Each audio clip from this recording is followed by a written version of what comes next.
What's up, guys? This is Blair with TheCardGuyz, coming with you with another video. I know it's a long summer, it's hot as hell down here in Georgia, but I know Konami, we're waiting on the ban list. We don't know what the hell to do. AIG has their own ban list, and just doing their own thing. And some people during the summer, like a lot of YUGIOH players right now, are either students, like have full-time jobs, part-time jobs, in-between jobs, whatever. But like they're just figuring out what to do with Yu-Gi-Oh after Nats. Noah Green, congratulations once again, part of the TheCardGuyz, for winning the whole thing for us. But on another note, like a lot of people right now are just thinking like, what do we do right now?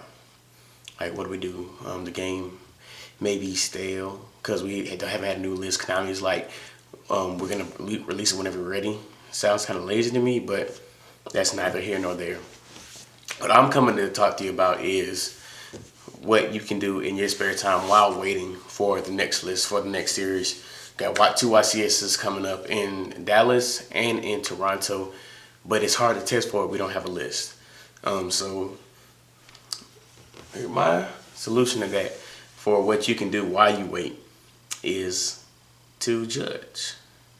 A lot of our viewers might already be registered judges in the judge program with Konami, but this is more centered to those that aren't.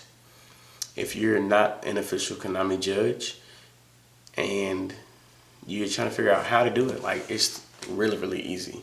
First of all, you just go to the Yu-Gi-Oh website. Like, the judge program has its own section by itself. Just go there, click on the link, and it has a little test for you. 20-question test. I think the time limit is like maybe 20 minutes, 30 minutes. I'm not 100% sure, but it's a time limit on that test as well. It asks you a couple questions, asks you some questions, and you just have to go in there and answer the questions to the best of your ability. They're ruling questions. Some of them are easy, like common sense. Everybody should know that if you've been playing for a good minute. Of course, if you're a beginner, it might be some stuff you don't know. But if you've been playing the game for a good minute, which you should be, if you're trying to be a judge, then you should get those. But there are some questions that will test your mental ability of thinking in the game-wise. Like, I can tell you myself, like, I feel like I'm pretty confident with rulings and stuff, and there's some really tricky questions on there, especially with the RC2 test. But if you're interested in judging, then I will go take that test. You pass with at least an 80, and Julia herself will send you an email saying, well, welcome to the judge program. This is what you do. This is the link for the judge group. The judge group, there actually is a judge group on Facebook. That only judge that you can only get into is if you pass that judge test. And she will know, because she will check. She will cross-check herself. And like, you pass the test or whatever. Like, how do I get ready for the test? There's also a section, it'll be in that same area, the judge program area, where they'll have the official rule book. You go look, read the rule book.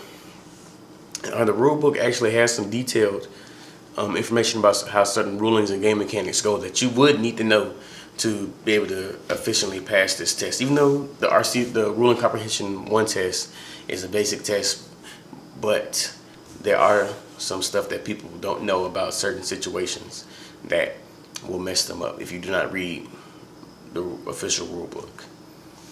The policy documents do help as well, but not for a ruling comprehension 1. That's more policy comprehension 1. But that's only if you pass the judge test, the RC1. So you say you take the test, you trying to find something new to do, like keep your interest in the game fresh. You pass the test. What do I do after that? Well, you judge some of your local tournaments, your tournament scene, whatever locals you go to. Even though I'm a heavy player right now, like half the time I have to end up answering judge questions for locals too. Even in Warner Robins and at Super Games, they'll come to me and ask for rulings, even though I'm really trying to focus on my match, especially if I'm testing for a big event. So that'll be your first goal. Start judging your locals, like, avidly, and they'll get you like acclimated with what you're going to deal with if you get to the next level. And the next level of that being regional qualifiers. If you get selected, like whoever the tournament organizer is for your state or anything, they'll send out a call and they'll be like, I'm looking for judges or whatever. Or the head judge will be like, post in the group or post the people like, hey, I'm looking for judges. Who wants to judge? Who knows people that want to judge in the area and stuff? And they'll get in contact with you, or you'll get in contact with them. And if you pass the RC1 test and you're an official Konami judge, which they can check and see easily, really easily, so I wouldn't lie about it, they'll check that for you. And they'll be like, okay, all right, I'll give this person a chance, especially if you know, they'll give you a chance and you judge. And it's really, regional is not that bad. It's a pretty good scene to start off with, especially with judging. Of course, you go through your 8, 9, 7 rounds possibly. A lot more if you're in North Carolina. I mean, if you're in California, because I know their regionals are huge. But you do your rounds, like, get finished. Judging wise, you do get $30 per day. Like if you judge multiple ways, like that's mainly geared more towards YCS or WCQ, because those are multiple days, 2-3 days. But like a regional is 1 day, so you get your $30 for that day. You get a box of the current booster set per day, so that's 24 packs. And it's good depending on the number of players. Like the head judge might get more boxes, more packs, like extra stuff, and depending on who the TO is and who's the store that's running it, they might give extra stuff to their judges as well. So this is a story. When I first started judging, I'm from Georgia, like most of the card guys. I judged my first regional actually in Florida. Like I can't remember exactly how that happened, but I got in touch with somebody. They sent out something to a group, and they were like, all right, I need judges. And I just happened to be going to that regional, and I'm like, okay, I'll judge. They selected me, and I feel like I did a pretty good job my first regional. Of course, always judging, and no matter how skilled you think you are, you're always learning something. And I just did my thing. And actually the next event I judged after that, my first regional, was YCS Miami, where Desmond got 4th with the made top 4 with the Car Curry. Like that was my second event that I judged, which happened to be at YCS, my first premier event, which was actually really cool. And it just snowballed from there. I've been judging everywhere. I've been head judged twice for Georgia regionals. I've done 3 premier events, one including a WCQ in Dragon Ruler format when dragons were full power, or Dragon and Spellbooks. So like it was really good. And also, like, if you get to that point, judging YCSs or WCQs, you still get your $30 per day. You still get your box per day, and also like at that high level, you get deck box. Get the regional deck box. You get the YCS token. You get mats, like mats galore, winter mat, regional mat, the judge mat, which looks really nice. Depending on what it is, I think the one currently is the Unicorn and Gungnir mat, which looks amazing. If you're traveling a long way, you get a travel assist mat, which is amazing as well in its own right.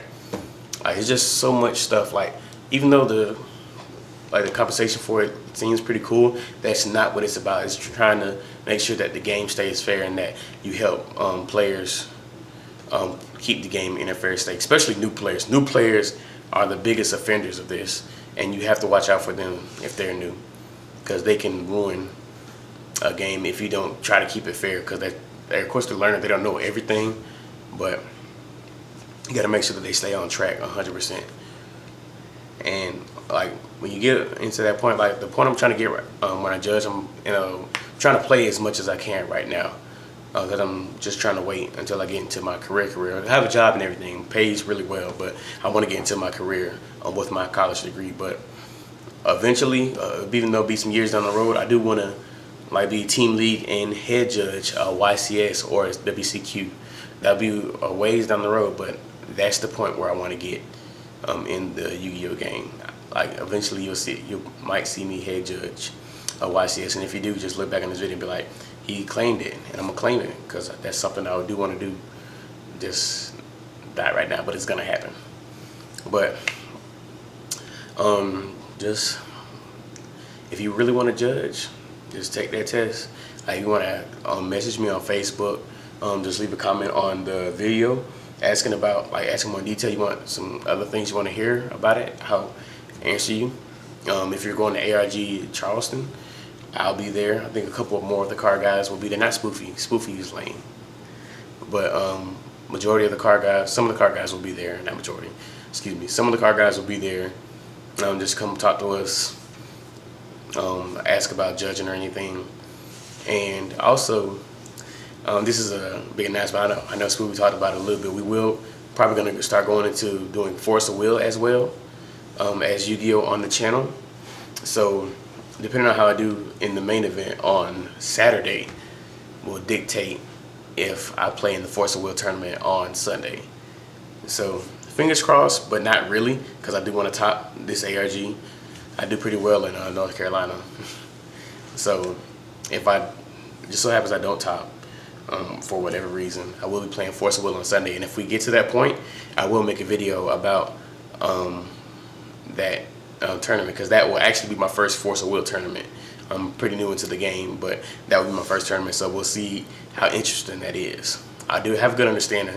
There's a couple of things I got to ask people and just about like advanced mechanics and everything, but I'll be ready for that tournament if it gets to that point. But remember, just leave a like on the page, comment. If you're not subscribed, subscribe to us. Look for some more amazing videos. But this is Blair with TheCardGuyz. Peace. I got a single digit budget, $100 rigs, $1,000 cutlass and $1 million dream. I want a 7-digit budget, $100